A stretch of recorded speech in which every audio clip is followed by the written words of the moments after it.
So this is part 3 of the random contracts and policies hospitals like to make up regarding adult sickle cell patients. And I just wanted to read the comment above.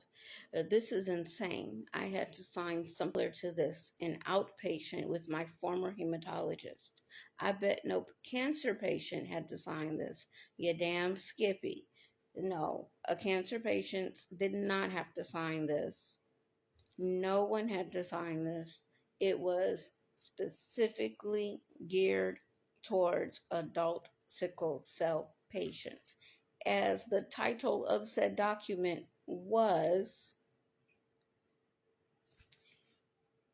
Agreement for the Care of Adult Sickle Cell Crises.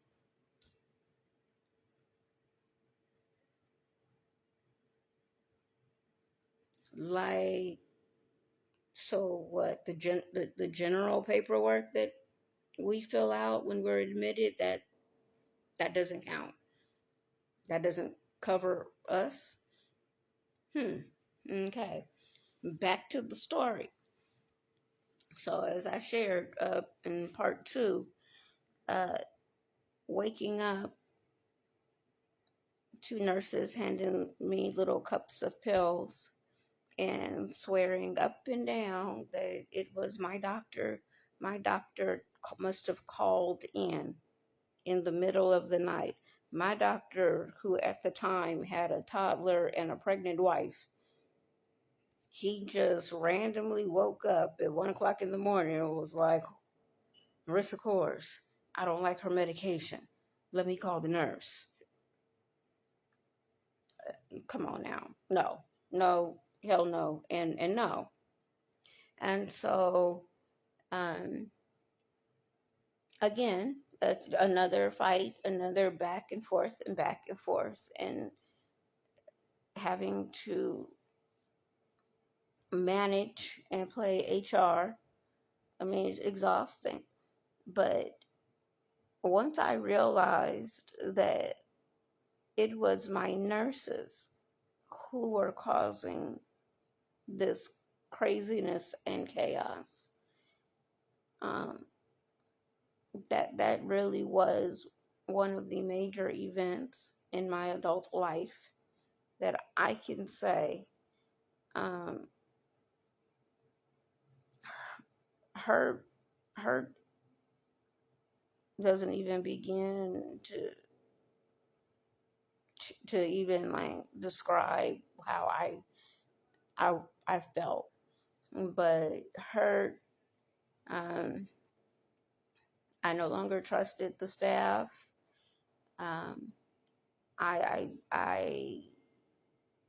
have not slept well since, unless somebody stays over with me, um, or I don't sleep well.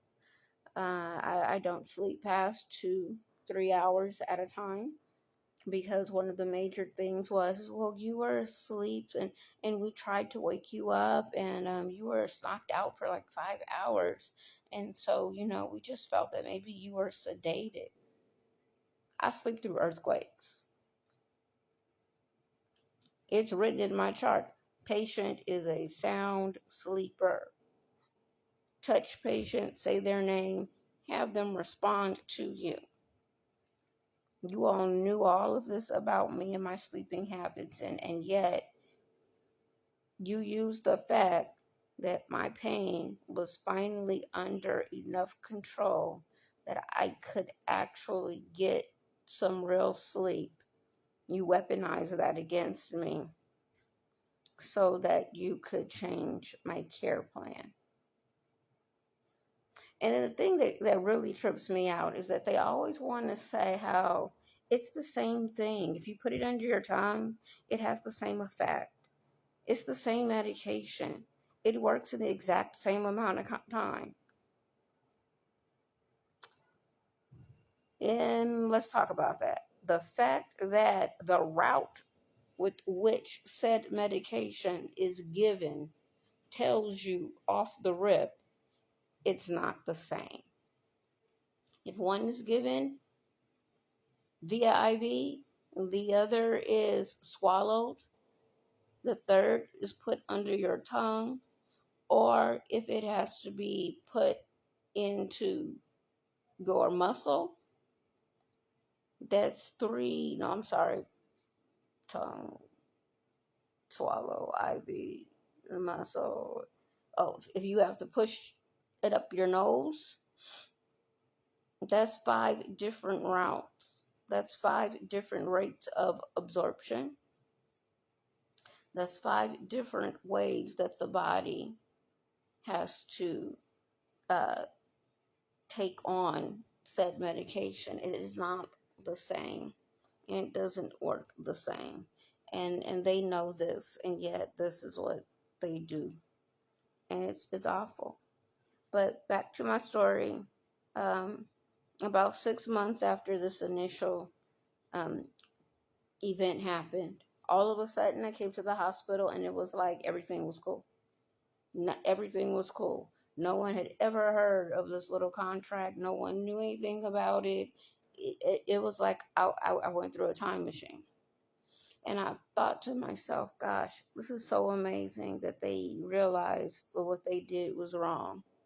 And that was really a mistreatment of patients and our trust and, all of that. Until a girl that I went to um, sickle cell camp with was admitted with me, and she was in the room next to me, and we were on the same um, pain schedule. And I noticed that every time she wanted her pain medication, she was just screaming and arguing and just angry. And at first I was really upset because I was like, why are you acting like this? It was hard enough before they had this contract thing. Now they're really going to try to bring it back. Well, once I started listening to what she was saying, I realized that, wait, they're trying to hold her to that contract, that agreement, the one that seemingly disappeared for me. And so I called my nurse in, and I said, could you please tell me what happened to the contract for the care of adult sickle cell patient? And the nurse is like, oh, um, yeah, we're not allowed to talk about that with you. Oh, okay. That's interesting. Let me go find the homie. Why are you all not allowed to talk about this contract with me? Oh, yeah. Well, it doesn't apply to you. I don't know why the legal said it doesn't apply to you. They told us that it doesn't apply to you. Oh, okay. Well, let me go find out why. I went to a third and fourth person, higher ups. What the hell is going on? And bottom line, what they said is that they were told by, we'll just call it upper management, that basically I was a patient that they didn't want any problems with. My mother was a force of nature. The family's very well educated and connected, community wise. And bottom line, they will follow through on um, their threats to sue us. So remove her from the herd. If they remove me, then I have no grounds to sue them. I have no ground to say what you're doing to me isn't right, because they're not doing that to me anymore. And you know what? That was the day that they really messed up. They picked the wrong chick on the right day, and it was on and cracking. How dare you think that I'm going to sit here and listen to another warrior scream and cry and beg for care while I'm just sitting over here and everything's easy and I'm going to go with that? Like, how selfish